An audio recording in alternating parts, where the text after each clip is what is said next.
Olá, sejam todos muito bem-vindos para mais um podcast Conversas com Ivone Vieira. E hoje nós estamos com o ilustre doutor Alessandro, presidente da OAB, para a gente bater um bate-papo sobre o exercício do direito junto com o contábil, para a gente ver que figura que dá no final, considerando ser duas atividades essenciais, né, doutor Alessandro? Inicialmente, eu agradeço a oportunidade de nos revê-los depois de tanto tempo e agradecer também por ter aceito o convite feito na pessoa do Rafael, então seja muito bem-vindo. Obrigado, Ivone. Bom dia, boa tarde, boa noite, né, para quem está nos acompanhando aí do outro lado. Uma satisfação estar aqui, né, com a Ivone Vieira, participando desse podcast aqui com o Rafael, com todos aqui da equipe, dos bastidores aqui do podcast, para a gente fazer esse bate-papo descontraído aí, a gente interar um pouquinho, interagir, né? Vamos ver essa questão contábil, né, Ivone? Porque a minha área não é essa. Vou falar superficialmente. Quem me conhece sabe que eu advogo mais na área criminal. Só advogo mais não, né? Advogo 99,99% na área criminal. Mas uma satisfação estar aqui para a gente falar um pouquinho que assuntos gerais, né? Comentários. Eu tenho certeza que vai ser um bate-papo bem proveitoso. Obrigado pelo convite. Imagina, nós ficamos honrados com a sua presença. Bom, inicialmente, vamos começar falando aí da área jurídica. Qual que é o papel, doutor Alessandro, da OAB no desenvolvimento econômico, social, político? Como que a OAB pode atuar nessa seara? Ivone, a OAB é uma das entidades mais respeitadas do país, né? Para quem eh, conhece o trabalho da ordem, sabe o quanto ela é importante. E quando você entra em todas as searas, a gente entra ali na defesa do Estado Democrático de Direito, a gente entra na defesa da cidadania, a gente entra na defesa da sociedade, né? A gente entra na defesa de todos. Então a OAB tem um papel muito abrangente, né? Aqui em Rio Verde, vou te dar um exemplo aqui em Rio Verde.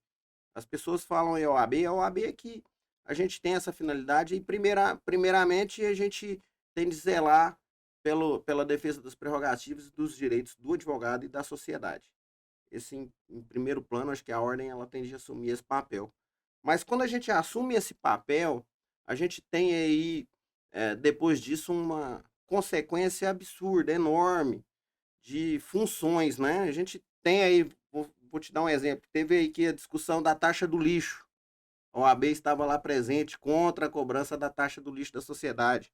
A gente tem um comércio hoje, a gente tem a Comissão de Defesa das Pessoas Portadoras de Deficiência, e foi feito um levantamento pela OAB em Rio Verde. Pasmem vocês, mas 80% dos comércios em Rio Verde não tem acessibilidade.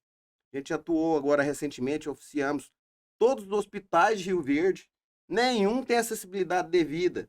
Nós oficiamos a rodoviária de Rio Verde que não tem acessibilidade, né? Infelizmente, assim, a OAB ela tem um papel tão grande em decorrência dessa inércia do poder público, inércia das autoridades, inércia. Estamos falando em hospital, mas hospitais particulares também na mesma seara, né? A gente tem a proteção de defesa dos animais, assim, comissões dentro da ordem. Hoje a OAB Rio Verde ela tem 40 comissões com hoje aproximadamente 300 pessoas atuando em diversas áreas, diversos ramos, direito de trânsito, a gente tem lá a comissão, direito do agronegócio, direito criminal, direito civil e processo civil, direito constitucional, e a gente está sempre ali, metendo o bedelho onde a gente acha que é importante na defesa da sociedade. Temos aí cadeira no Conselho da Mulher, no Conselho dos Bombeiros, onde se vê a sociedade é, trabalhando, necessitando de alguma coisa, a OAB está presente. Então, a OAB tem um papel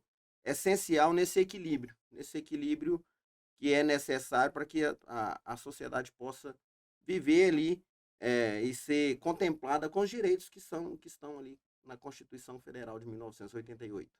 Bacana. Então, assim, do ponto de vista generalista, a gente vê então que a OAB está presente em tudo aquilo que faz parte de uma sociedade organizada, né?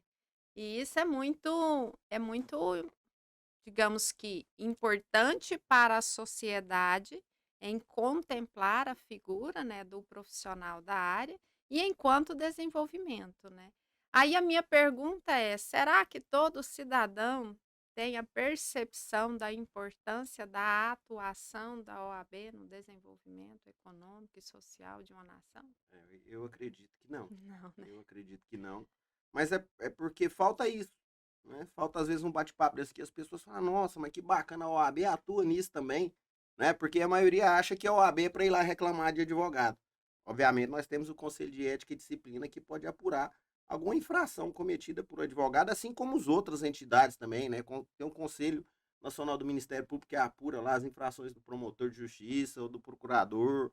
Nós temos o do Conselho Nacional da Magistratura aí, o CNJ, o Conselho Nacional de Justiça, que apura também, né, do, do magistrado. Nós temos vários exemplos disso aí, né? Mas a OAB ela não existe só para isso, né? A gente tá ali para zelar. Vou te dar um exemplo de direito, né?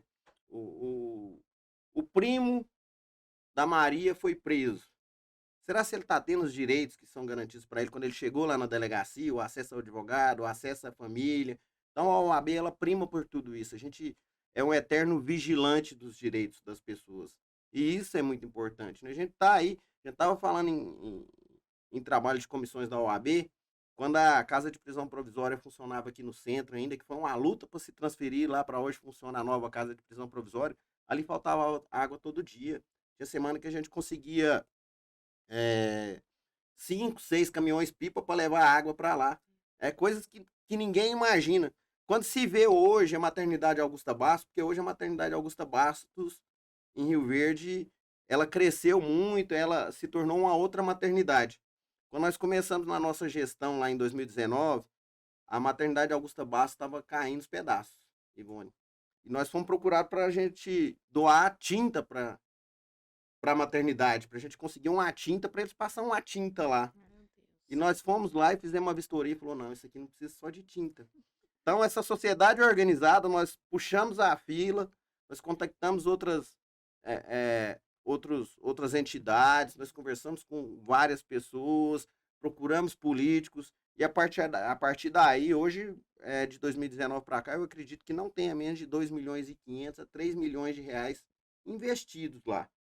Exemplo, você vai imaginar que a maternidade lá em 2019 ela tinha 2 anos de conta de energia atrasada, para você ter ideia. E tudo através da OAB, através da iniciativa da OAB, da Comissão de Direitos Humanos da OAB Rio Verde, nós conseguimos trazer tantos benefícios para a sociedade, né? Para a gestante, para quem está sendo feito acompanhamento ali, para quem tem sua criança ali, seu bebê. Então eu acho o papel da OAB extremamente importante, mas falta ainda as pessoas entenderem, as pessoas conhecerem, né? Tudo isso. A gente não é corporativista, nós não estamos aqui para passar a mão na cabeça de ninguém. Eu acho que quem anda certo tem todos os direitos, mas a gente não está ali para defender quem está errado. A gente está ali para fazer a coisa certa, para tomar as atitudes e as decisões corretas, em benefício também, né, da imagem da advocacia, em benefício da sociedade, em benefício do cidadão, em benefício do jurisdicionado, que precisa tanto, né, da justiça. A gente está cobrando sempre do Tribunal de Justiça a presença de magistrados na comarca, que sejam nomeados. Hoje a gente tem um déficit, Ivone. A gente está. Estou pulando um pouquinho o assunto, mas para você ter uma ideia, o estado de Goiás, hoje o interior tem um déficit de mais de 150 juízes. Então tem comarca no interior que não tem juiz há mais de 2 anos. Impressiona? Impressiona. Rio Verde não. Rio Verde, com o nosso trabalho, com a nossa luta, a gente tem todas as varas praticamente aí providas de magistrados. Só temos uma vara atualmente que está sem magistrado e nós estamos lutando muito para conseguir esse magistrado. Nós temos hoje aqui, se não me engano, 13 magistrados em Rio Verde, para você ter uma ideia. Bacana, parabéns. Eu, para ser sincero, também não sabia que a OAB agia dessa forma. E a sociedade, enquanto cidadão, como que ela poderia ter acesso à OAB no sentido, às vezes, dela expressar alguma indignação para que a OAB pudesse auxiliar a comunidade? Ah, hoje a gente é procurado por muitos cidadãos. A gente, para quem não conhece, nós temos uma sede aqui próximo ao Fórum, próximo à Universidade de Rio Verde, no setor universitário. Coincidentemente, são 3 ruas abaixo aqui do podcast. e aqui da Nine. E lá a gente recebe as pessoas também. A pessoa quer reclamar ou quer levar uma situação, a gente ajuda pessoas, a gente não, indica advogados para nomeações quando necessário, para pessoas que não têm situação, que são vulneráveis financeiramente. A gente recebe opiniões, a gente recebe sugestões. Nas nossas comissões, as pessoas da cidade elas podem participar das nossas comissões. Ah, não sou advogado. Não, você não vai ter direito a voto, você não pode tomar posse, mas participar das reuniões, participar das discussões.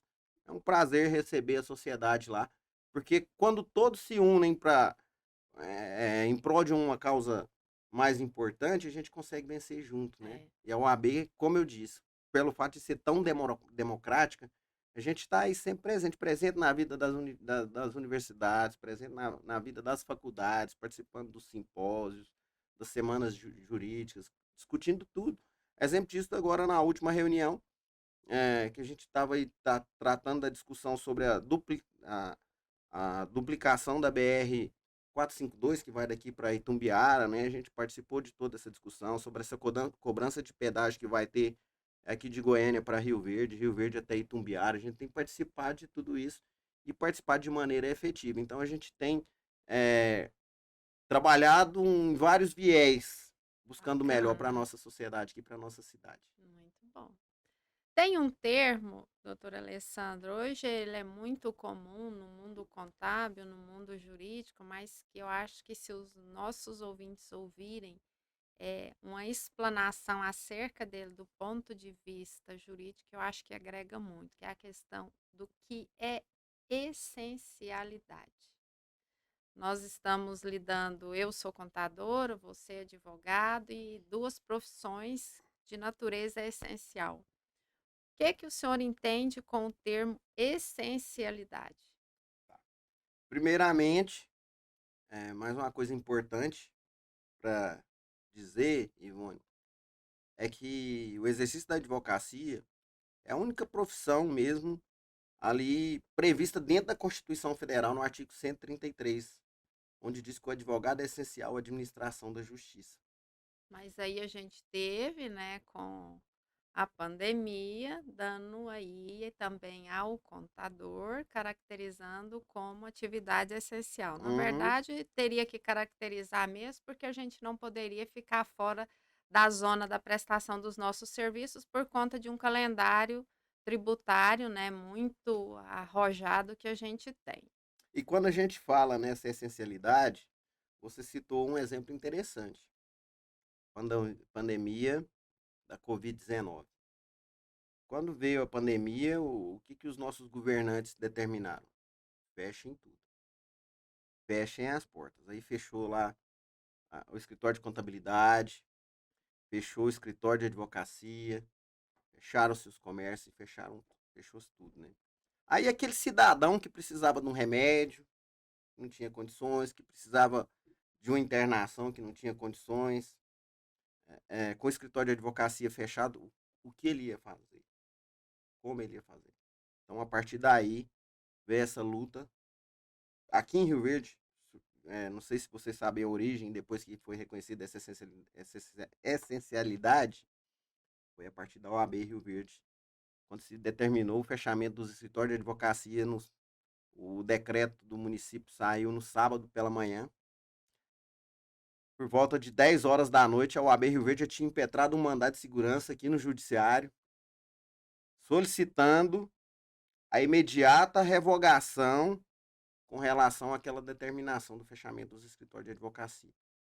E quando, no domingo, por volta de 9 horas da manhã, a gente já foi contactado, o município tomou conhecimento do nosso pleito já no judiciário e já nos procurou para que abríssemos, então, que a gente organizasse aquela nota técnica emitida pelo município e foi reconhecida aí a essencialidade da advocacia, dos escritórios de advocacia. Então, quando a gente conseguiu fazer isso aí, essas outras entidades conseguiram também pegar o mesmo caminho ali que nós pegamos e vinha abrindo aos poucos esses serviços essenciais. Né? Quando você falar essa questão da empresa tributária, isso envolve tudo. Né? Envolve lá o comerciante que precisa recolher imposto, mas envolve O aquele empregado que prestar precisa contas, receber o o empregado salário. que precisa receber. Então, essa essencialidade é a importância do meio para a sociedade. Quando eu digo aqui da advocacia do remédio, tem também a questão da contabilidade, tem outras entidades também, né, que não poderiam ser fechadas. Isso deveria ser avaliado caso a caso e não se colocar tudo em um pacote, né? Você não pode vir considerar um escritório de advocacia que vai entrar uma pessoa, o mesmo caso do escritório de contabilidade, duas pessoas, né, com um ônibus de transporte que vai transportar 40 pessoas, né? Você não pode considerar como um supermercado onde estava lotado de gente, né? E daí vai, então falta às vezes o bom senso. E a gente tá ali para medir com a régua da constitucionalidade tudo aquilo que precisa ser medido e a partir daí as coisas funcionarem e ter um equilíbrio dentro da nossa sociedade aqui, oferecendo direitos, né? A população que tem direito, o acesso à justiça, né? O tanto que é importante o acesso da justiça, uma época de pandemia, pensão, inventário, uma guarda de uma criança, isso não pode esperar, né? Então a gente está ali para isso, o advogado é essencial o tempo inteiro, tanto é que o Tribunal de Justiça do Estado de Goiás ele não fecha, ele tem os plantões final de semana, feriado, hoje é ponto facultativo, mas se eu peticionar agora para o Tribunal de Justiça, daqui 2 horas nós temos uma decisão da Justiça em determinado caso, às vezes um habeas corpus, uma situação, um mandado de segurança, alguma coisa assim. Então a Justiça também não para, né? Porque a sociedade não para, as pessoas não deixam de nascer, as pessoas não deixam de adoecer, as pessoas não deixam de comer, as pessoas não deixam de morrer. E nós temos que estar ali prontos sempre para servir, para atender a população. Uhum. É bacana. Entendeu a essencialidade, Ivone? Sim, claro, entendi. E entendo que a contabilidade é também essencial, assim quanto a área do direito. Porque eu penso da seguinte forma: sem contabilidade também, um país para. Por quê? Toda a arrecadação, a parte de operacionalizar está na mão do contador. Todo o cumprimento de obrigações acessórias para dar o direito a quem é de cobrar está na mão do contador. Exatamente. Todos os direitos inerentes às relações de emprego para que isso possa consolidar em termos de remuneração está na mão do contador. E a gente ainda estava numa fase de implantação do e-social, que do ponto de vista nós da contabilidade é um dos projetos de integração social mais robusto quando envolve a sociedade. E estava bem na fase de implantação do e-social, que é onde a gente operacionaliza as relações de prestação de serviço com e sem vínculo empregatício. Então, se o contador não operacionaliza, não gera guias, não envia para o empresário, o que, que acontece com a máquina? Para tudo. Perde a arrecadação. Então, para-se tudo. E sem falar que a gente tem um calendário fiscal que deve ser cumprido e que o governo não alterou esse calendário e as empresas continuaram com a necessidade de cumprir e quando não se cumpre, multas, juros e ainda as penalidades por não cumprir no prazo. Então eu enquadro assim, até acho que é direito também que deveria estar previsto em Constituição Federal, como o senhor bem citou aí, que o único seria a área do direito, mas eu acho que a contabilidade deveria contemplar. Porque tudo nasce quando se trata da constituição de uma empresa com um contador e morre com um contador. E hoje ainda não tem ninguém que pode assinar os relatórios econômicos e financeiros, senão o profissional da contabilidade habilitado perante o Conselho Regional de Contabilidade. E ainda assim, por mais que o governo viu essa questão da essencialidade, afrouxou-se muito pouco, né, a questão do cumprimento das nossas obrigações acessórias, razão pela qual muitos profissionais começaram a desenvolver doenças psicológicas, tendo que lidar com a pandemia e com as obrigações acessórias para poder servir a comunidade, que muitas das vezes a sociedade não sabe qual é o papel efetivamente de um contador. Para você ver, né, o papel do Estado nisso tudo, como beneficiário da arrecadação, né? Esse fechamento aí, por tempo indeterminado, sem que se conseguisse reconhecer a essencialidade, isso iria, com certeza, fomentar a sonegação. Sem sombra de dúvidas, a pessoa que precisa vender, que precisa pagar a conta, porque o boleto, ninguém Não suspende o espera. boleto. Vou fechar o escritório, mas não vão fechar o boleto também, né? Venceu o dia 20 é dia 20. Venceu o dia 10 é dia 10, né? Venceu o salário, o Exato. patrão tem de pagar, não tem? Então, de uma forma ou de outra, ou estamos recolhendo, emitindo a nota, emitindo o que é necessário, eles iriam estar fazendo ou não, né? É o que eu imagino, não sei se tem como, mas eu acredito que tem sim, a pessoa vender ali sem emitir a nota, a pessoa fazer girar e pagar as contas dela, mesmo que não esteja emitindo. E a gente viu tanto caso aí, né, de comércio funcionando clandestinamente, quantas pessoas não foram autuadas por crime sanitário por conta disso, né? Porque as pessoas realmente precisam e precisavam, né? É verdade. E, ou seja, ia travar tudo, ia parar tudo. Não tem Exatamente. como, né? É inegável aí a participação, sim, de diversos profissionais, principalmente nesse período pandêmico, que eu acho que serviu de reflexão para muitos profissionais em diversos contextos. O senhor também falou aí na questão do Estado Democrático de De Direito, direito. né? Sabemos que a gente saiu de um resultado eleitoral, estamos aí diante de algumas manifestações, não como OAB, mas como doutor Alessandro. Como o senhor vê essas manifestações considerando o Estado Democrático de Direito? Ivone, você mexeu aí num assunto muito delicado, né? Porque as pessoas ainda estão muito apaixonadas. As pessoas ainda estão com aquele calor, né, de época de eleição. E essa eleição foi, sem sombra de dúvidas, acho que é a eleição mais acalorada de todos os tempos, né? É, é, eu enxergo essa questão das manifestações, primeiro, sob dois prismas. O primeiro prisma é quando a pessoa vai lá e fecha as rodovias. Quando ali o cidadão ele perde o direito de ir e vir. Quando se cerceia um direito de alguém, essa manifestação ela tem que ser reconhecida de todas as formas ilegal e arbitrária. E precisa de uma intervenção urgente para que se resolva aquilo ali. Então, as polícias, né, nós temos polícia rodoviária, nós temos polícia civil, polícia militar, polícia federal. As polícias têm sim de intervir. Agora nós estamos tendo um outro tipo de manifestação que é aquelas nas portas dos batalhões, na porta do exército, né? E essas manifestações ainda estão ocorrendo, mesmo que muito menos, mas ainda estão ocorrendo. O direito de manifestação ele é previsto lá na Constituição, desde que, né, você não venha prejudicar outras pessoas, né? A gente tem o ditado assim, ó, o meu direito termina onde começa o seu, ou o seu direito termina onde começa o meu.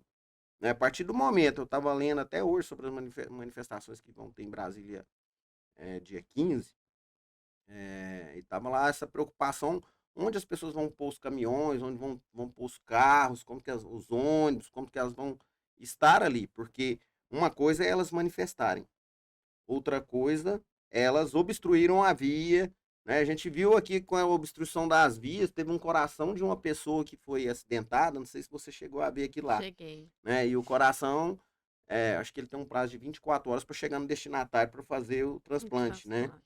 E infelizmente essa pessoa perdeu o direito de ganhar esse coração. O coração estava ali para ser levado, mas não tinha como ser levado, exatamente em decorrência dessas manifestações, né? Então, de forma culposa que a gente tem hoje, a gente tem no direito penal lá o crime culposo e o crime doloso, o homicídio, né? Forma culposa aquelas pessoas que obstruíram aquele coração, que não permitiu que aquele coração chegasse naquelas pessoas, elas causaram a morte. Isso pode ser responsabilizado, pode ser apurado, né? Então a gente tem de olhar muito por esse viés. Agora, quando se entra já nessa questão maior, que vem a ser a reivindicação, a manifestação, o porquê, de pensar no porquê, de pensar no como, né? De pensar aonde vai chegar isso aí, a gente vê que elas estão dia a dia diminuindo. Agora a gente já está vendo aí que estão sendo conclamados os produtores para uma nova manifestação. Falo os produtores porque aqui a gente está no coração, no celeiro, né, da produção aqui em Rio Verde, né? Que o agronegócio ele domina a economia na nossa cidade, na nossa região.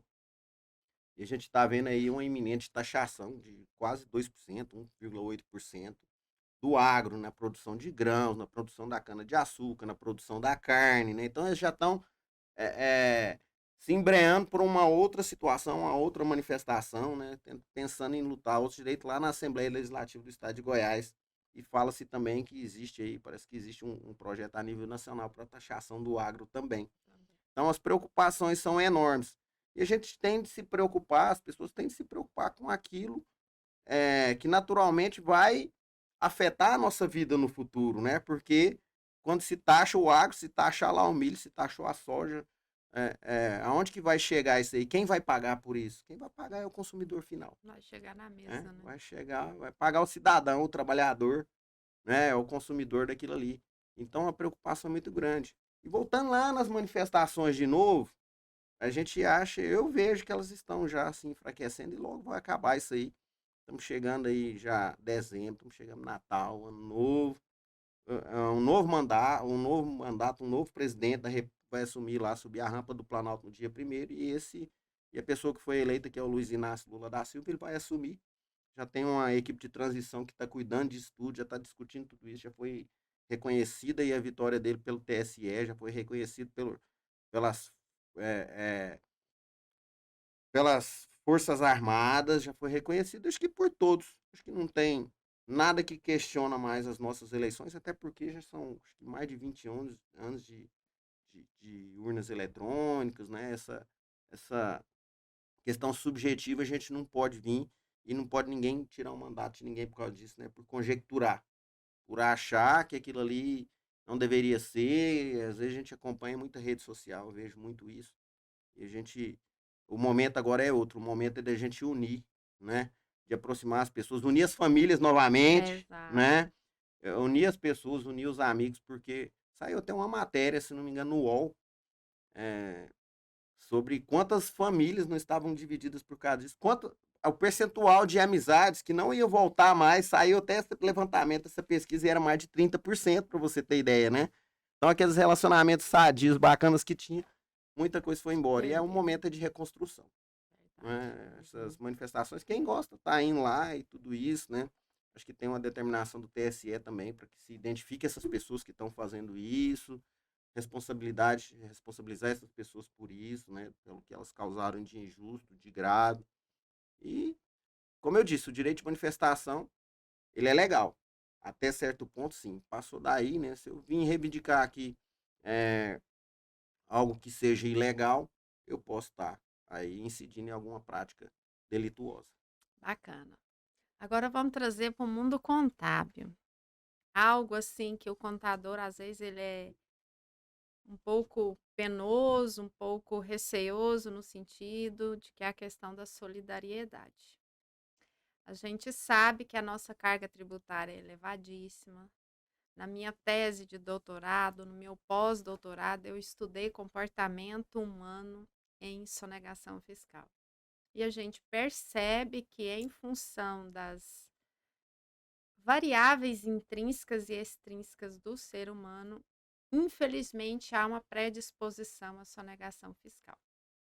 Bom, diante dessa seara, lida então o contador com a responsabilidade de converter os números do mundo empresarial numa linguagem junto ao fisco. E pode ser que nessa conversão dessa linguagem do mundo dos negócios para apresentar ao fisco, a gente se depara sim com aquele empresário que quer fugir da carga tributária, às vezes adotando práticas ilícitas ou um planejamento tributário muito arrojado. Nesse sentido, como que o senhor vê a questão da solidariedade do contador? E aí agora a gente também já está vendo aí alguns julgamentos do CARF, inclusive até hoje eu compartilhei nas minhas redes sociais com os meus seguidores, como que o CARF está vendo a questão da solidariedade até por parte dos sócios.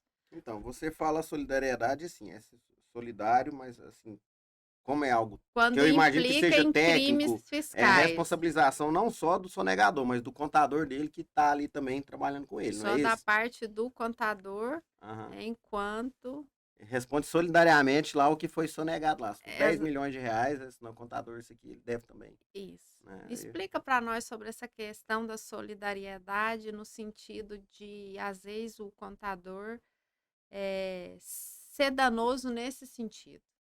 Ivone, como eu disse, eu não atuo nessa área tributária. É até assim, é algo que nós temos muitos advogados aqui em Rio Verde, muito qualificados, muitas advogadas qualificadas que atuam exclusivamente nessa área do direito tributário.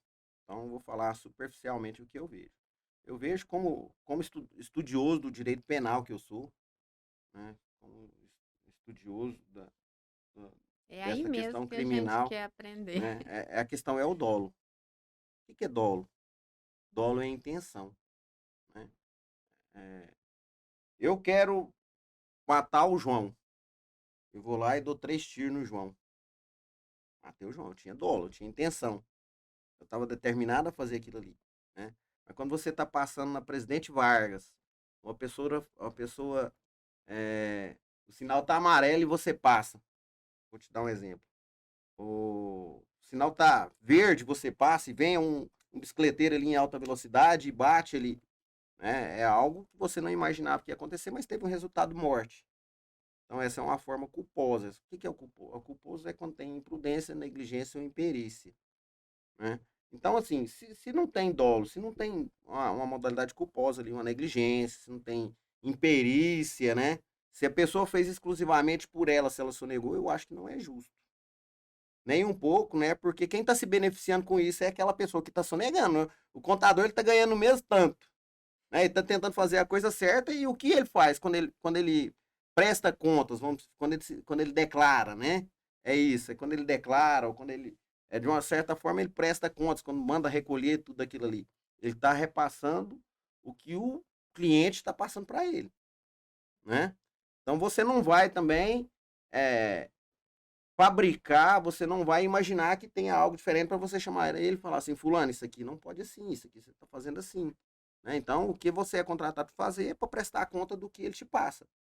Então, eu não vejo como justo, não vejo como justo isso aí. Acredito que, assim, mesmo sendo raros casos, né? A gente não tem costume de ver muito isso aí. Mas se tiver o conluio do contador, né? Com o cliente, com o empresário, com quem quer que seja ali, para sonegar, para retirar dos cofres, aí sim vão responder todos o contador de maneira solidária, né? É, essa é uma realidade, não tem como você tirar isso aí. Quem está lá no Código Penal, quem de qualquer forma concorre para o crime, incide nas penas a ele combinadas. Uhum. Não, bacana. É o que a gente vê mesmo nos julgamentos. O CARF também está caminhando nesse sentido. E você falou algo aí assim muito importante, que às vezes o contador ele faz isso mesmo. Ele transpõe aquele que chega até ele para a administração que tem o poder de Uhum. fiscalizar. Então, ele não conhece o todo e nem muito menos participa de todas as operações, mas pode Lógico. ter sim aqueles, né, que visam alguns benefícios de uma forma ilícita, ambas as partes em poder implicar em crimes contra a ordem É. tributária. Mas quando você fala em sonegação, a gente pensa um pouco no nosso país, né? A gente pensa no nosso país porque se discute há quantos anos uma reforma tributária, né? A gente discute tanta coisa. Ah, de um litro de gasolina, quanto que eu estou pagando de imposto? Né? De 1 quilo de carne, quanto eu estou pagando de imposto? Né? Do arroz, do feijão, do que é básico para as pessoas, né? E assim, se você for analisar, a carga tributária é altíssima, né? Por que tem essa briga toda para quem quer chegar lá no governo? Por que tem tanto investimento? Por que tem aí os auxílios, né? Quando se fala em R$ 600 por pessoa, são milhões e milhões de reais, né? Bilhões. Da onde que vai sair esse dinheiro para chegar até naquelas pessoas? Né? Porque o governo está arrecadando bem. E quando se fala em governo arrecadando bem, a gente tem de pensar em tudo isso. Porque às vezes aquela pessoa que está sonegando, ela não está sonegando nem porque ela quer. Ela está sonegando porque se ela fizer da forma que está lá estatuída, da forma que está escrito, ela vai quebrar, ela vai fechar um negócio, vai gerar desemprego. Só Né? que Então eu penso assim, que essa sonegação aí que existe hoje, muitas pessoas, às vezes tem quem faz, às vezes assim, sem necessidade, mas muitas das pessoas é porque não tem outra alternativa. É o que a gente viu aí agora na campanha se discutindo, né? Acho que o Lula e o Bolsonaro tiveram essa proposta aí, e o Bolsonaro teve na última eleição de aumentar para 5 mil. Acho que o Lula 5 mil, o Bolsonaro 6 mil, se não me engano. O limite ali para começar a cobrar o imposto de renda. sim, Né? Porque há quanto tempo tá lá? 2 mil? Quem ganha 2 mil e pouco para recolher imposto de renda? 1903. 2.903. 1903. Quem ganha a partir de 1903 tem que pagar quanto de imposto? Aí vai para a tabela 27,5 ou não? progressiva e meio. Não, vai para a tabela progressiva que começa em 7,5 até Então, vinte e sete começa e meio. 7,5. Então, você pensa uma pessoa... E há quantos anos está isso aí sem evoluir? O litro de gasolina era R$ 2, estava lá nesses valores aproximados, né? Então, assim, tem que ter uma forma progressiva, como você está falando aí, porque eu penso assim, vai fixar agora em 5 mil.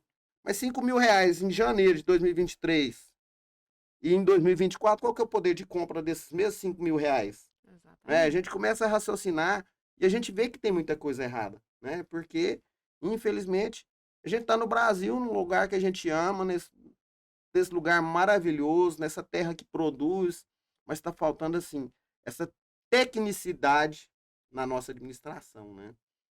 Apesar de nós termos uma das cargas tributárias mais elevadas do mundo, mas nós não temos a maior carga tributária. E o país que tem a maior carga tributária é onde tem a sociedade mais feliz do mundo e tem prazer em pagar imposto. E você falou Onde é? que é a Dinamarca. E você falou uma coisa muito importante, que às vezes o empresário ou até mesmo uma pessoa física está sonegando sem ao menos saber que está sonegando. Por quê? O maior custo que nós temos hoje chama-se custo de conformidade tributária, que é o gasto que se tem para conhecer, julgar e interpretar a nossa legislação. Então, muitas das vezes, o empresário, o contribuinte, seja ele pessoa física ou pessoa jurídica, ele não consegue identificar a norma de uma forma que não gera um viés, razão pela qual às vezes ele é penalizado por não compreender a norma, sonegar inconscientemente por conta da robustez da legislação. E o Brasil é um dos países que mais se gasta em horas de estudo para tentar cumprir com as obrigações principais e acessórias. Enquanto um país gasta, por exemplo, em média de 70 horas, o Brasil gasta cerca de 400 horas em estudo para cumprir com as obrigações. E aí o que que acontece? Estimula a sonegação, às vezes inconscientemente, por conta da robustez. Eu fiz parte de um dos trabalhos de elaboração das PECs que está no Congresso.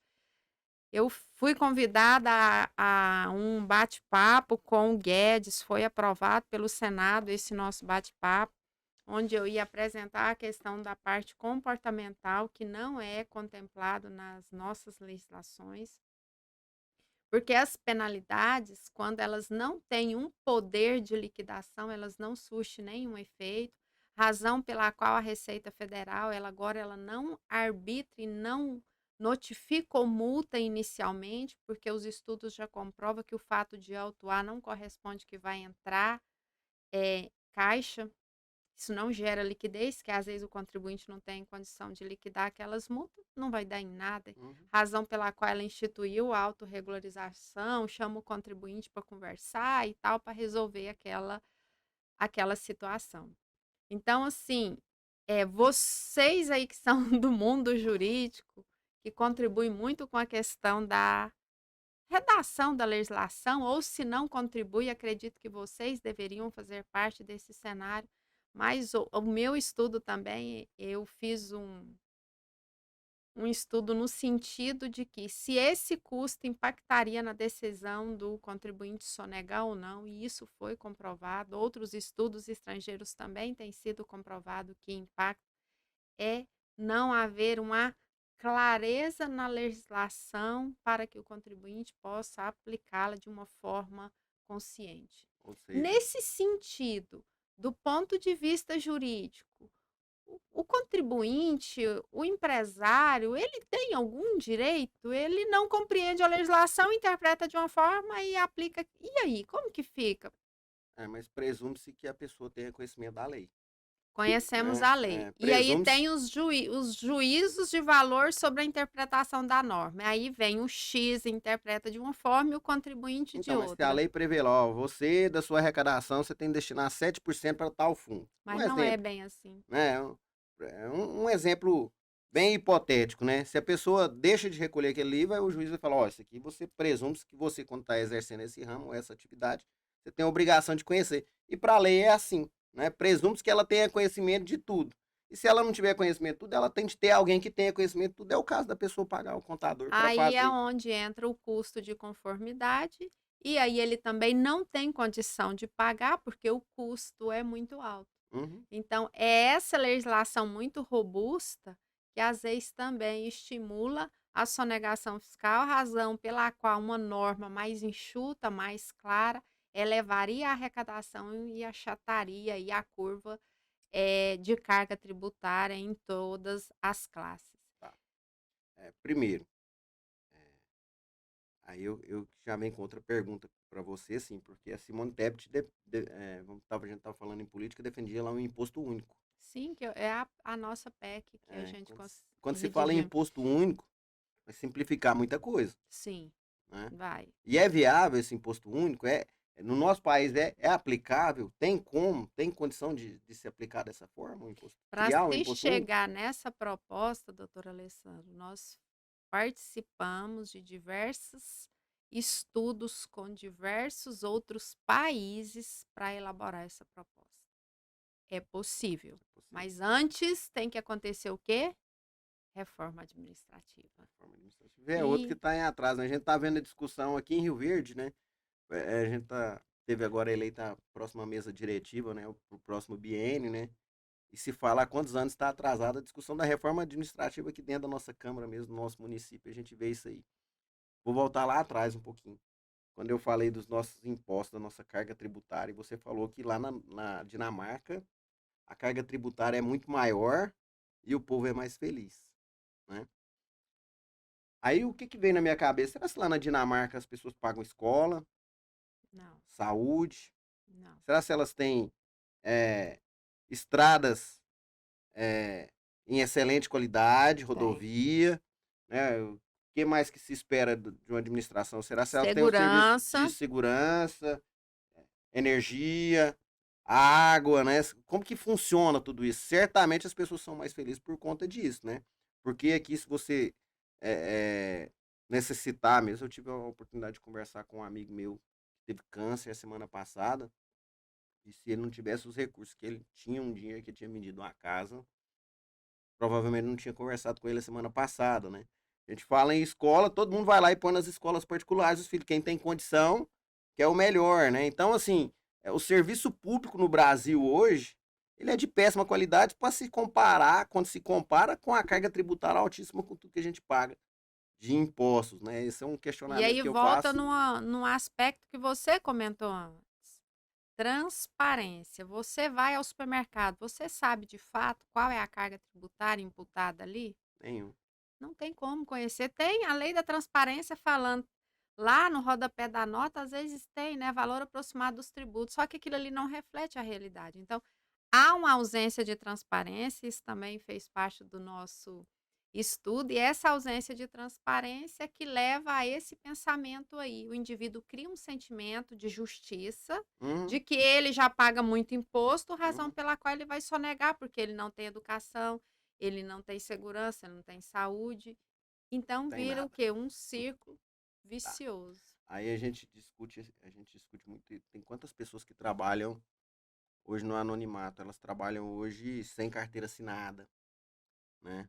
Aí quando você vai pensar, mas por que tá trabalhando de carteira assinada? Quando você vai olhar a carga, né? O que a pessoa tem de pagar de INSS, de FGTS, não sei o que mais que tem de pagar. Férias, Aí fica na SPC. metade, se você vai pagar 2.000 para alguém, você tem de pagar na realidade 3.000, 3.000 e poucos reais, porque 1.000, 1.000 e pouco vai ficar ali, já que você tá mandando para lá, né? Exatamente. Infelizmente, a gente tem uma realidade hoje que as pessoas não, muitas das pessoas não têm carteira assinada por causa disso, estão trabalhando informalmente, né? Então, o nosso país, quando se fala lá, é, muita gente fala, né, o país tupiniquim, né, Ivone? E a gente tem de refletir sobre Tem isso, que refletir. a gente analisa tudo isso. Eu vi que você é uma pessoa que tem bastante conhecimento, quando você menciona lá a Dinamarca, quando você conhece a realidade de outros países, né, de outras nações, a gente fica pensando, a gente fica raciocinando, o que que pode acontecer? Quando é que nós vamos chegar num nível de nação que tenha mais essa, como você disse, a transparência Transparência. e que ofereça condições para as pessoas produzirem, para as pessoas trabalharem. para todos trabalharem de carteira assinada, para todos trabalharem de forma digna, né? Porque a pessoa está lá trabalhando sem carteira assinada, acidenta, obviamente vai sobrar para o patrão e é quando você diz aí, se tiver lá tanto de multa e ela não dá conta de pagar, o que que adianta, né? Então, se tiver, tá Nada. trabalhando para alguém que não tem o recurso para cobrir também, o que que adianta, né? Essa é a realidade que a gente vive no nosso dia a dia, que a gente torce muito para que as coisas melhorem, para que tudo se torne mais fácil, para que a nossa população, para que as pessoas que necessitam possam ter uma vida com mais qualidade, né? Com mais condições, com mais oportunidades, né? Isso é importante. Uma dúvida que eu tenho, por exemplo, submete-se um projeto para ser aprovado numa Câmara, uma lei tal. Passa por o crivo de alguém para ver se realmente aquela norma apresenta clareza no que tange a operacionalização e a aplicabilidade dela? Porque Então, a gente tem uma metodologia de cobrança de imposto que chama substituição tributária. E é uma das metodologias mais robustas e é onde implica em maior número de erros e é onde o governo, o Estado, né, perde em arrecadação. Mas não muda o comportamento dessas normas em termos de dar clareza. Para mim, tudo volta na questão da transparência. Passa por alguma apreciação? passa na Câmara dos Deputados, na Câmara dos Vereadores, na Assembleia. Mas essa Tem as apreciação é por comissões de um corpo Constituição e Justiça, técnico? né? Tem um Primeiro, corpo. todo projeto ele vai para uma comissão. Mas aí esse corpo técnico É, avalia isso? vamos supor, aqui em Rio Verde, quer se criar, vou dar um exemplo aqui em Rio Verde. Aqui cada vereador tem o seu jurídico, Uhum. né? Tem aquelas pessoas capacitadas para atuar naquela área ali legislativa, para entender daquilo ali tudo. Mas muita coisa passa na própria Câmara dos Deputados, do Senado, né? Porque quantas leis, depois de aprovadas, são reconhecidas inconstitucionalmente, né? Quando se entra ali com ação direta de inconstitucionalidade, quando se derruba muita coisa. É porque falta, na realidade, assim, quando eu falei lá atrás, aqui, que a gente estava falando sobre tecnicismo, a gente já tem de pensar nisso aí, tinha de ter pessoas preparadas ali, mas pessoas também usando, sentadas naquelas cadeiras que sejam preparadas para aquilo ali também. E muitas delas que lá estão e que foram eleitas agora também não são. Muitas são preparadas, mas outras, infelizmente, não são. Então querem fazer a coisa de qualquer jeito, quer usar algum projeto com poder de barganha, né? O que a gente tem na política, o que a gente imagina muito da política é isso. Não digo que todos os políticos são assim, mas muitos políticos, infelizmente, não estão ali para representar de fato a população, para analisar as necessidades da população. Estão ali preocupados única e exclusivamente com o seu umbigo e dos seus, né? É. O primeiro livro que eu li quando eu fui fazer minha tese de doutorado é A Desonestidade das Pessoas Honestas, que é o custo-benefício e a margem da manobra, onde o autor Dan Ariely fala que todo ser humano ele é egoísta. Então tem que partir do princípio de que o coletivo é o que vai fazer a diferença. E aí isso é mudança de cultura, que acredito que a nossa geração não vê, até porque os estudos de Rostop falam que quando há mudança de comportamento cultural, não se pode esperar em um período de tempo inferior a 30 anos, né? Mas enfim, eu vejo que falta transparência, tem uma questão cultural que tem que ser trabalhada, apesar de que o meu estudo comprovou que não é a cultura brasileira que impacta na desonestidade, está muito mais relacionada à questão do comportamento humano mesmo. A gente fala em cultura, eu vou ser um pouquinho dessa área de contabilidade. A gente tem algumas leis que eu considero até recentes. Quando eu comecei a advogar, andar armado era contravenção. A pessoa era pega com a arma, o policial mandava embora e guardava a arma, tomava a arma. Né?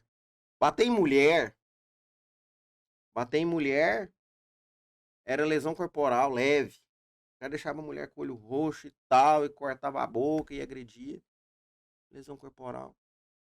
Não tinha nada, não tinha nem processo, sabe? Então, assim, aí depois veio lá, ah, porte de arma era contravenção, depois veio a lei 10.800, veio antes a lei 9.437 em 97, que já colocou a pena de 1 a 2 anos.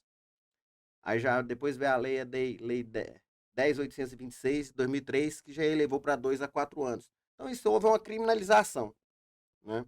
E da mesma forma a lei Maria da Penha, A Lei Maria da Penha, ela veio, a Lei 11.340 de 2006. Ela já veio também para inovar nisso, né? Então, a Lei de Arma 2003, a, a, a Lei com relação à violência doméstica 2006. E a cultura das pessoas é a mesma de antes ainda. A pessoa acha que andar armado é normal, que bater em mulher é normal, que agredir dentro de casa é normal. Então, assim, quando você fala nesses 30 anos, eu fico até feliz em saber que as pessoas podem mudar a cultura daqui a 30 anos. Porque na minha concepção, quando você vê ali o poder punitivo do Estado, né, o poder repressivo da polícia, quando você vê tudo isso, e mesmo assim as pessoas ignoram, né, dirigir embriagado. A lei de trânsito, se não me engano, ela é de 97. 97? Não sei de cabeça a lei de trânsito, a data dela. Mas até antes do crime de dirigir embriagado não tinha crime. As pessoas aprenderam a beber e dirigir, né? E depois que veio o Código de Trânsito Nacional, que as coisas mudaram. Ah, agora prendeu, tem a pena de 6 meses a 3 anos, tem a suspensão do direito de dirigir. Estou falando para você esses exemplos, para a gente ver que esse passado não é tão distante quando não tinha tipicidade, quando não tinha punição para isso aí, né? E hoje já tem a punição, mas as pessoas ainda não assimilaram. São os fatos, é o que mais acontece. Lei Maria da Penha, porte de arma, dirigir embriagado, isso é assim, é rotina dentro dos trabalhos policiais, sabe, Ivone? E quando você fala isso aí, dessa questão de mudar, que são no mínimo 30 anos para mudar os costumes, eu sempre discuto isso aí sobre costume com as pessoas. Porque eu me lembro do antes, que eu comecei a advogar lá em 97, eu já tenho 25 anos de advocacia criminal e vejo agora. Né? E quando se fala, tem de mudar a lei, pode aplicar a pena de morte, que as pessoas vão continuar fazendo ainda determinados fatos. Né? Pode aplicar a pena lá, prisão perpétua. Infelizmente, é essa cultura que o Brasil tem. E para mudar isso aí, a gente precisa também eleger políticos sérios, a gente precisa eleger pessoas que estejam ali para fazer, tanto para criar a lei, para fazer as campanhas de conscientização, para ter um investimento maior nisso aí. Né? A gente viu muito a questão da violência doméstica, a mulher fazer um X na mão. Né? E começou a aparecer tanta denúncia assim com X, né? A gente vê a violência sexual, são as palestras na escola. O professor vai lá, ou vai algum palestrante lá na escola, gente, isso aqui não pode, isso é abuso, isso é, é violência sexual, isso é grave e tal. A partir daí, quando se vai lá nas escolas, as crianças começam a denunciar. Até então elas não estavam denunciando e estavam com aquele guardado só para elas, comprometido tudo o futuro de uma criança. Né? Então a gente tem tanta coisa para mudar no nosso país, a gente tem tanta coisa para fazer no nosso país, a gente não pode estar elegendo pessoas que não estão aptas a isso. Né? A gente não pode estar votando de novo no Tiririca, a gente não pode estar votando lá São várias pessoas que estão ali. Ah, o cara é conhecido lá no futebol. Eleger o Romário para senador. Né? O Romário é o que fez o bar lá, que pôs um sentado no vaso, o Zagallo, pôs outro não sei aonde, não sei da onde. Essas pessoas, elas não têm a capacidade técnica, o tecnicismo que a gente estava falando para isso. Quantas pessoas não começaram a conscientizar que quem vai, não, vou votar no fulano porque ele é amigo do meu tio, amigo do meu primo, ele é bonzinho, ele é não sei da onde, né? E não enxergar as pessoas de uma outra maneira no que ela pode fazer com o conhecimento, com o preparo dela, o povo vai pagar caro ainda por tudo isso. Eu também estudei isso na minha tese de doutorado. Nossa, mas será que as pessoas mudam? E eu estudei uma variável que chama autoengano, que é quando a pessoa ela administra e o seu cérebro começa a comportar vendo aquilo que é ilegal como se lícito fosse, que chama autoengano e já é Uhum. comprovado cientificamente. Então, razão pela qual você vê e compartilhou muito bem aí, né, que criam-se as leis, mas ainda assim as pessoas não aderem, e isso tudo é explicado cientificamente. E aí é que entra a parte, doutor Alessandro, em que requer técnica para quem está elaborando as leis, não deixe de lado de implementar a questão do comportamento humano, porque o comportamento humano, ele implica substancialmente na forma que cada um vai agir em qualquer ponto. E eu fico muito feliz com isso, porque hoje os meus trabalhos, eu já divulguei no Brasil e em outros países também, tem sido ponte de norte para normas dentro da Receita Federal. Agora já vão olhar para o lado do contribuinte. Poxa, a nossa legislação ela ajuda aquele que não paga em dia, concedendo os parcelamentos, as redução de multas e juros, os famosos refis, refás que a gente ouve Uhum. na mídia. Mas e aquele que paga em dia, ele está sendo recompensado? E aí eu fui para o pós-doutorado e escrevi sobre recompensas positivas, né, no sentido de contribuir com aquele contribuinte que paga em dia, mas que o governo não o vê dessa forma. E a gente já começa a perceber que já tem leis que já está olhando para o comportamento do contribuinte, que tudo isso volta para o aspecto que a gente falou anteriormente. Transparência aliado com comportamento, mas de um ponto de vista que não se deve prevalecer apenas a questões inerentes ao individualismo, mas sim ao Coletivo. o coletivo, o que é cooperativo.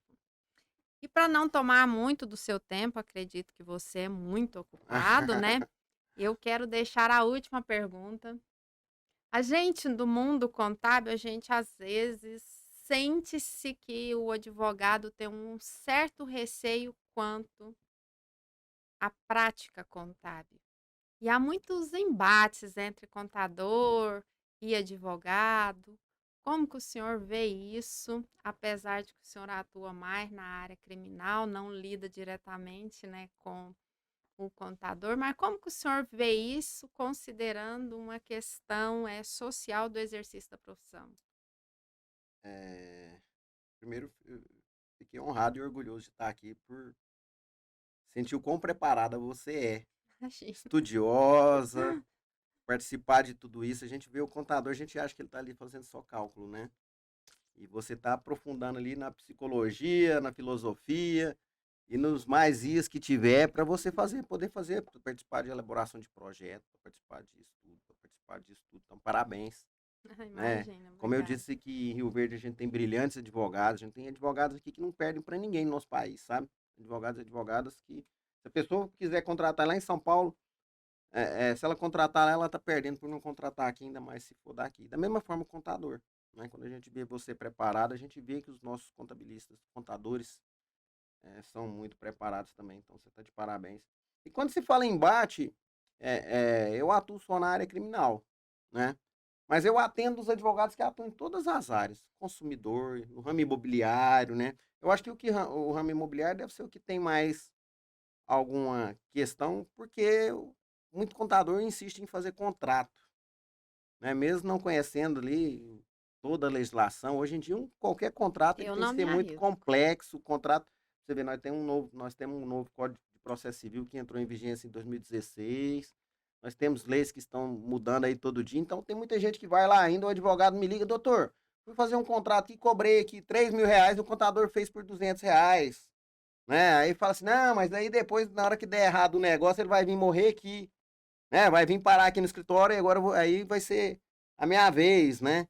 Então, assim, a gente tem mais reclamação com relação ao contrato, não vejo na ordem, não vejo na OAB ninguém com embate com o contador, pelo contrário, né? Hoje em dia, assim, para você ver, a gente que atua no direito, eu atuo só na área criminal, tem outro que atua no direito do consumidor, outro no direito médico, né?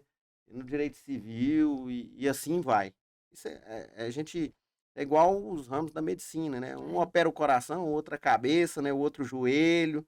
E a gente tem muito isso hoje em dia. Então eu não vejo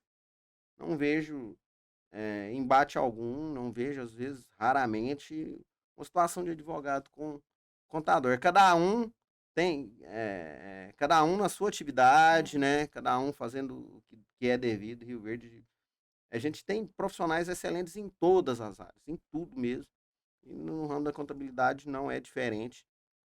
E que seja mais harmoniosa ainda o nosso convívio ainda da advocacia com os contadores. E a gente tem que trabalhar todo mundo conjunto para a gente ter uma vida melhor para todos aí, levar mais qualidade e elevar ainda mais a pujança do nosso município, né? Exatamente. Eu também vejo que contador e advogado formam uma parceria brilhante, porque eu não vejo o mundo dos negócios sem Uhum. a assessoria de um contador e de um É. advogado, né. Não, e advogado precisa de contador e contador precisa de Precisa de advogado. exatamente. Não tem como. É.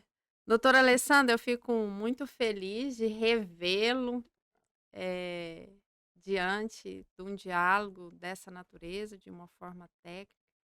Fico honrada por ter aceitado estar comigo nesse pouco tempo e que a gente venha ter outras oportunidades, né, de estabelecer diálogos dessa natureza para que a gente possa, né, levar à sociedade conhecimento. Eu entendo que conhecimento gera conhecimento e eu acho que isso é transformador. Eu acredito ainda que a educação transforma, sim, as pessoas, então eu fico muitíssimo obrigada. Ô, fico muitíssimo feliz, né, agradecida e muito obrigada pela sua participação. Ivone, da mesma forma, eu digo para você, lisonjeado por estar aqui. Fui convidado, eu não sabia o que a gente ia discutir, né?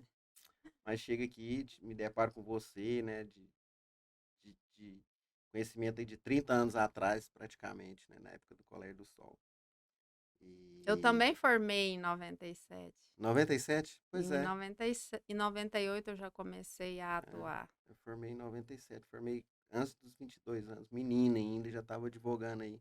Tinha nem saí das fraldas quase, já estava advogando aí. A gente aprende a trabalhar com a vida também, né? A experiência, a bagagem que a gente passa a trazer, isso é muito importante. E para quem está em início de carreira, eu fico admirando os advogados em início de carreira. Tem uns advogados e umas advogadas aí que são impressionantes, o quanto já são bons, sabe? Não perdem para ninguém hora nenhuma. E isso para mim é um orgulho. Nós somos 1.600 advogados em Rio Verde, eu trato com todo mundo, converso com todo mundo. Recebo todo mundo, tomo café, e isso para mim é o maior prazer, né? Porque a gente participa, a vida da gente é um ciclo. É, A vida da gente é um ciclo. A gente estudou tanto, lutou todo, eu tenho raízes muito humildes, né? Você também, também. né? E a gente sabe o quanto é difícil chegar aqui, onde nós estamos, né? O cara, o menino pobre lá do bairro, lá do Parque Eu Bandeirantes, também é do Parque Bandeirante. que estudou ali no, eu estudei no Adelor, estudei no Abel, estudei no Gigantão. Aí ele se torna advogado, não é dono de grande escritório, não tem tantos colaboradores. Aí o cara chega à presidência da OAB Rio Verde, trabalha muito, né? Não sei se você já ouviu falar da nossa estrutura hoje, né? A gente tem uma baita sede administrativa, a gente tem salão de festa, a gente tem loja com ótica, livraria, souvenirs, plano odontológico, plano de saúde, certificação digital, tudo dentro da OAB. A gente tem salas de reuniões, quadras de areia, 2 quadras de areia, tá aí na onda aí das quadras de areia. A gente fez parquinho para as crianças, um campo de futebol society, quiosque, pessoal, todo final de semana, igual hoje, já tem confraternização, os advogados pegam lá. Então a gente tem um espaço bacana, a gente tem salas no fórum, Justiça do Trabalho, Justiça Federal, com muita dignidade. Colocamos até ar-condicionado nos parlatórios dos presídios, para os advogados atender com ar-condicionado dos presos, para você ter ideia. Então, quando a gente começa, Bacana. chega onde nós chegamos, a gente realiza tanto, a gente trabalha tanto e passa a ser referência. A gente passou a ser referência no estado de Goiás, como a subseção mais bem gerida no estado de Goiás. E em nível nacional, muita gente liga lá do Rio Grande do Sul, liga de Minas Gerais, liga de São Paulo para copiar campanhas da gente, para orientar como que são as nossas campanhas de valorização e tudo mais, para eles utilizarem lá também. Então, acho que a gente tem o dever, estou cumprindo meu dever na frente da ordem. Estou aqui com você pelo fato de ser também, né, o presidente da ordem, para a gente discutir um pouco a advocacia, a contabilidade. A gente passa, o que fica é o legado, né? A cadeira nunca é maior do que o homem, do que a mulher, né? O homem e a mulher nunca são maiores que a cadeira. A cadeira é sempre maior que a gente. Então, quando a gente entra, a gente não tem que querer se eternizar. A gente não tem que ter essa paixão a vida inteira. Quando eu sair, eu vou falar de cumprir meu papel, cumprir minha missão. E por conta desse trabalho, a gente está aqui hoje, né? Estou aqui com a Ivone Vieira, participando do podcast. Parabéns pelo podcast. Acho bacana as pessoas que têm, assim, essa determinação de realizar. E você está aqui porque quer realizar. Você está aqui, quer fazer, quer levar informação. eu obtive informação e conhecimento hoje. Eu saio daqui mais rico em conhecimento de quando eu cheguei, né? Através de um bate-papo de uma hora e pouquinho, né? E fico feliz por conta disso. Mais vezes, se você quiser, tiver um outro tema para a gente debater, nós vamos debater sim. Pode me convidar. O Rafael me convidou, eu aceitei de pronto, né? Eu estudo na é parceiro da Ordem dos Advogados do Brasil, Sucessão de Rio Verde. A gente tem o podcast aqui também, o Tudo em Ordem. A gente corre atrás também, a gente tenta fazer algo para tornar a vida melhor um pouquinho das pessoas, né? Exatamente. Para nossos companheiros, nossos colegas, nossos amigos e para todos que fazem parte desse universo, essa população aí de Rio Verde, região, né? Do país que o podcast chega para todo lado também, Chega. né? E as pessoas assistem. Então eu saio daqui honrado, agradeço muito pelo convite e me coloco à disposição para as próximas aí. Quando você precisar de alguém para um bate-papo, pode me chamar que eu venho. Chamamos sim, muito obrigada. E a gente fica por aqui com mais um podcast. Ivone Vieira e a gente se vê no próximo. Até mais.